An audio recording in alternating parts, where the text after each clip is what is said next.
This is the first year since 2020 that the entire country has fully opened up, and all festivals are being celebrated with gung-ho, no doubt about that. A survey from LocalCircles indicate that 1 in 3 family are ready for festivals. Now, 65% of the people made a shopping plan for festive season, and not just that, 20% of the people survey are planning a big purchase. So, such is the enthusiasm in the market. But if you let loose your purse strings without any control, in no time you will become bankrupt. Therefore, how should you go about making mindful big purchases this festive season? To help you with tips to manage your wealth, on today's episode of we have on board Aditya Shah, Chief Investment Officer, JST Investments. Good evening and welcome to the show, Aditya. So definitely it's the festive season, and we are talking about curbing all your impulse buying plans out here. The survey definitely highlights figures which are expected, where the kind of purchases people are planning to make are not only big ticket items but also anything and everything under the roof, and whether you talk about going online or offline. So people have, if they have made their shopping list for sure, but even if they haven't, they are definitely going to go out and shop. So now, how do we go about doing this shopping mindfully? What are your tips? Good evening, Kavita ma'am. We've already seen some companies reporting record sales on the first day of the sale itself. So I will ask investors and I will ask retail viewers to not get carried away with the festive season. You must first make a list of your wants Sure. and your needs and the aspirational needs that you have got. First, make a proper list of those things that you cannot do without, let's say, a washing machine or be it like a mobile phone that is really required for you to operate your day-to-day things in life. Those are the first things that you really want to buy. The second thing is, for example, if you want to upgrade from a 20,000 phone to about 1 lakh rupee phone, you must be very careful about what you are trying to do. Okay. It is very, very important to create a financial plan and to have a budget as to how much you are willing to spend on the discretionary amount of products that you are wanting to buy. If you plan well, then there will be no problem. If you try to consume out of your future, if you try to consume on your EMI or you take on EMI that you will not be able to pay over a longer period of time, then you will have problems. So my suggestion would be make a list of the things that you really urgently require at this stage, things that you cannot do with. Make a list of things that are very discretionary in nature. You can postpone them for a period of 6 to 12 months until you get more amount of money, and then go ahead and buy. Don't buy just because there's a certain amount of discount that is available, or don't buy just because you are wanting to buy something online. Be very, very careful. Plan your buys really, really well, and don't get carried away by the festive season that has really come. Set a budget, and that is how you make the efficient use of the budget that's decided. But then, what about the easy loan options, easy money options, BNPL, and the kind of 0% EMI offers? How can one understand these offers, read between the lines, and then decide what's best for them? Ma'am, there is nothing called as a zero EMI offer. These are words said by the loan giving companies so that they are able to attract retail investors to buy their products. What happens really is that once you take loans from these companies, the OEMs from whom you are buying the product, they monetize the companies who are giving you loans. So these are not really zero loan EMIs. You are paying certain amount of money for them. Loans are very easily available today at this stage. Very, very easy to buy. You go to a shop and you will have hundreds of companies coming up and trying to give you a loan.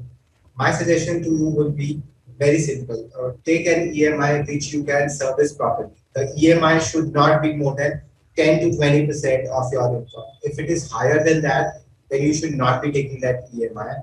The first point. The second point is if it is a discretionary product, definitely you should postpone the buying 26 to 12 months until you have accumulated some amount of money. And the third point is don't get carried away by these EMI offers. These EMI offers are not very cheap; they are costly in terms of the product price that you have to pay at the time of purchase. So be very disciplined. Buy within your budget and don't get carried away by these EMI offers that these companies are giving. Also, tell me one thing, how important it is for a shopper to be loan free and then go about taking more loans or having these easy EMI options. Because if you already have a very heavy loan portfolio, if I can call that, it might not be the right decision in terms of your financial planning and your income saving to go on shopping and, maybe just get more financial liabilities on you. Exactly, ma'am. Your EMI cost should not be about 20 25% of your total salary.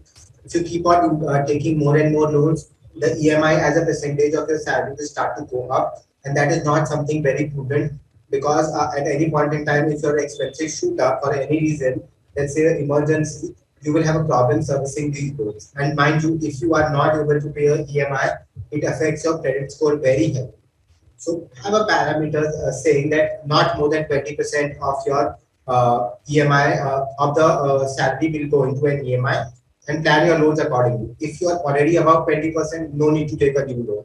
If you are below 20%, you can buy one loan, but make sure that EMI does not take you way above 20%. 20 if 20% goes to 25%, it is fine. Don't over leverage yourself. Don't borrow money from your tomorrow so that you are able to consume some discretionary products today. For example, you want to go from a OnePlus phone to an iPhone, but you don't have that amount of salary with you to buy an iPhone. So I would suggest don't try to take it even on an EMI. Try to save up your money for a period of like 6 to 12 months. And once you have saved up your money, then try to go ahead and buy an iPhone. Right, so that is all for your shopping list that you need to keep in mind. But Aditya, since we have you, we also have queries which you need to answer for our viewers. And the first one is coming from Saurabh Shingare. He is 40 years old. He's an NRI, and he says that he has a property worth 30 lakh at Ratnagiri. Now he says that he wished to buy a house at Mumbai's prime location, and the funds that he's invested in, he's given the details, and he also wants to understand if the fund mix is perfect or not, keeping in mind the kind of time horizon and the goal that he's lined up, and if he can liquidate this amount for his further purchase. The funds are SBI Blue Chip Fund, HDFC Small Cap, DSP Mid Cap, MOSL Nasdaq 100 Fund of Fund, and he also needs to ensure that the investment and savings also go on for the better future for 10-year-old daughter education.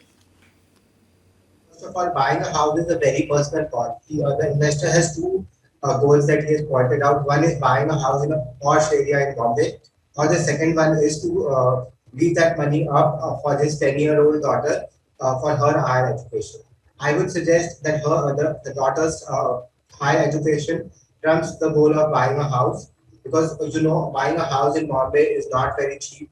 At one point in time, you will need to share anywhere between 5 to 10 CR, and entire savings of the gentleman will get wiped out and go into a product which is not very liquid in nature. So, in my suggestion, what I think the investor should do is investor should not go ahead and buy the house. Investor should leave the investments as it is, because his daughter is 10-year-old and her first big education goal will come 8 years down the line. There is enough amount of time that is available for compounding of this money. So my advice will be leave this money as it is. It will be very, very difficult for you with the given assets to buy a house in Bombay. So keep these assets as it is and focus on your child's education as the first point. The second point is the funds that you have given, no problem as such. Continue with those funds.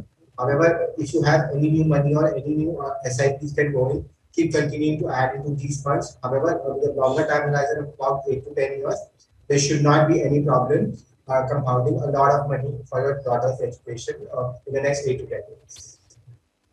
All right, we move on. Ravi Patel is our next viewer who has a question for you. He's 32 years old and SIP of almost 2,000 in the funds that are mentioned in the question. And Ravi also says that he tries to increase his investments and savings every 2 years. Now he wishes to take up higher studies outside India that would cost around 30 lakh. And the kind of funds that he's talking about: ICICI Pro Technology, Access Small Cap, Parag Parikh Flexi Cap, Tata Digital India, ABSL Equity Advantage. He's got a fixed deposit deposit of 8 lakhs, insurance from Tata AI of 1 crore, Star Health term plan of 7 lakh. So talking about the goal and the fund mix, what do you have to say? First of all, the investor has done a good thing by having both the insurances in place. So well done to him. If the investor does a 2,000 rupee SIP, I don't think that will be enough for the investor to reach his goal of 30 lakh rupees. But the investor is not given his time horizon. So I will suggest the time horizon should be a minimum of 10 to 12 years. I don't know when does he intend to go abroad for his higher education. The second point is that I wanted to point out is the investor has invested in sectoral funds, the technology funds. I don't think that you should ever invest in technology funds. In these funds, the entry and the exit is very, very important. So if you don't have the ability to time the entry and the exit, never invest in all of these funds. I have shortlisted two funds for the investor. Since he just has a 2,000 rupee SIP, he can go ahead and invest in PP Parakparik Flexi Cap Fund and Axis Small Cap Fund, which are already inside his portfolio. SIP these funds for long periods of time, and you will make good amounts of it. All right, let's carry on. Naveen Sheth is our next viewer, and the kind of funds he has in his portfolio are PGIM Flexi Cap, Murasset Emerging Blue Chip, Canara Robeco Small Cap, PGIM Mid Cap. And he says that he's 30 years old and he's saving for his retirement, and 8 lakh is his annual package, and he wishes to collect almost 50 crores, 5 crores, I'm sorry, by 60. And by this portfolio or this allocation, he wants to understand if this goal is achievable or not. Ma'am, with the current amount of SIP that the investor is doing, if he assume a 12% return for the next 30 years, the investor will have 5 crores of money in his portfolio, which is exactly the amount the investor really wants. So his goal can be reached if he consistently does an SIP for the next 30 years. If you look at the investor portfolio, again, the investor portfolio is not properly designed. I have shortlisted four funds for the investor: Parakparik Flexi Cap Fund, UTI Nifty Next 50 Fund, Canara Robeco Small Cap Fund, and Motilal Nasdaq 100 Funds of Fund. If he is able to invest in these four funds for the next 30 years, he will find that he is able to reach his goal of 5 crores when he retires at the age of 60 years. All right, so that's the suggestion for Naveen Seth. And with this, thank you so much, Aditya, for removing time and helping our investors and our viewers plan their financial goals.